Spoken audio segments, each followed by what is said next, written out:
Welcome to Conversations with HJM. I'm Lisa Harris-Jones. And I'm Tommy Tompsett. And today we have First Lady of Maryland, Flythe Moore. Welcome. Thank you so much. And it means a lot to me to say the First Lady of Maryland, because you're the first Black woman to serve in that position. Thank you so much. It's so good to be here with you. I am the first Black woman to serve in that position, but as my husband has always said, that wasn't the assignment. We are here to serve the people of Maryland, and we may be the first, but we certainly don't want to be the last. And what's most important is that we deliver on the promises that we made for all of the citizens and those who entrusted my husband to be their governor. Your background is so diverse. You've served in some of the highest positions in state government. You've worked in the area of campaign financing. You've worked with nonprofits on both the arts and as well with working with areas of education. You have worked with community organizing. The list goes on and on. So of all those things in your background, how do you bring that all to state government? I never imagined that I would be living in the home. I never imagined that I would be married to a governor. But what I did know is that I would always be of service. And so it is just so exciting, and I see it as such a privilege to be able to be in this role, to be able to help uplift the priorities of my husband's administration, and to be able to do the things that I think Marylanders are looking for their leaders to do. And so I'm excited to be in this position. I think my life did at least prepare me for it. And I hope that the citizens of Maryland feel that we are working hard on their behalf.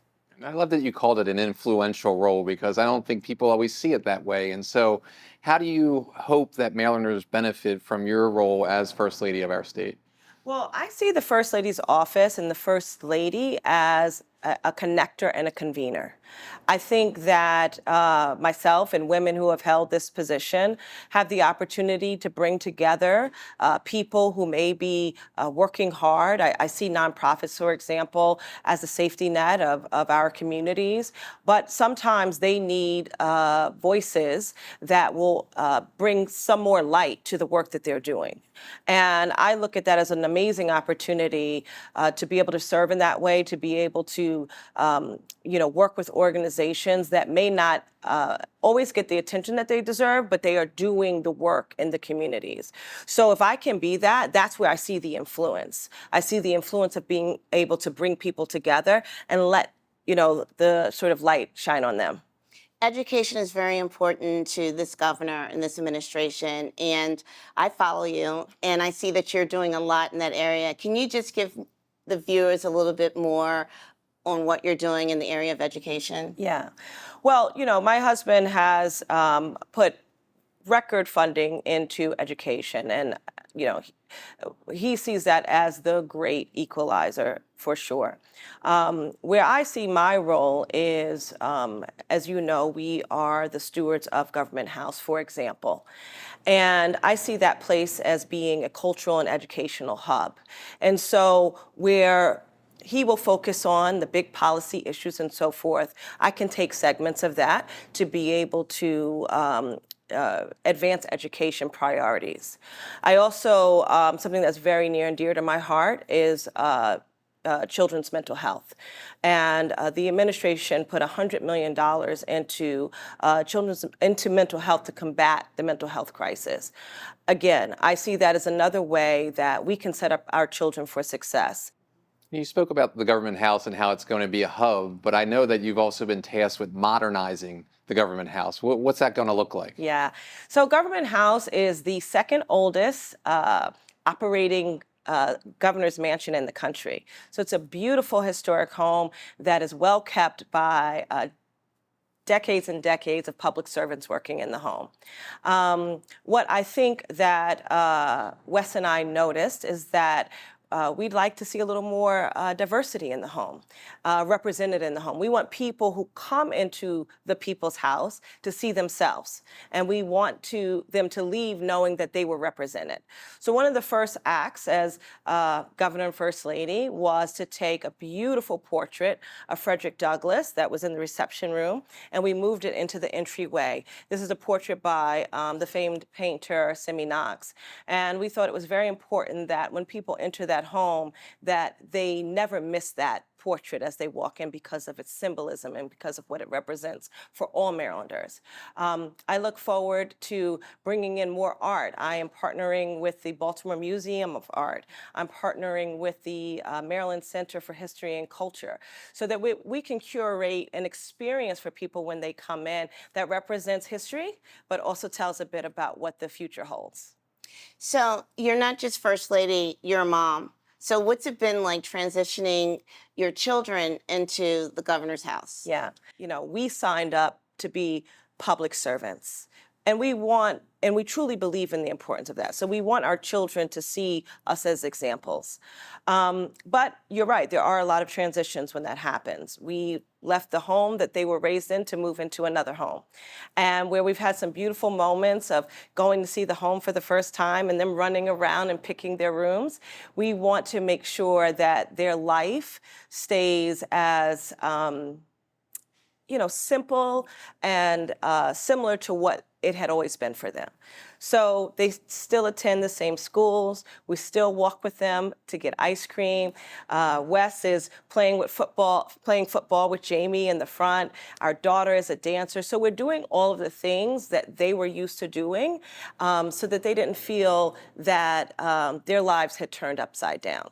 So I'm still mom first. And I love being a mom. And I think that our children are loving being in Annapolis.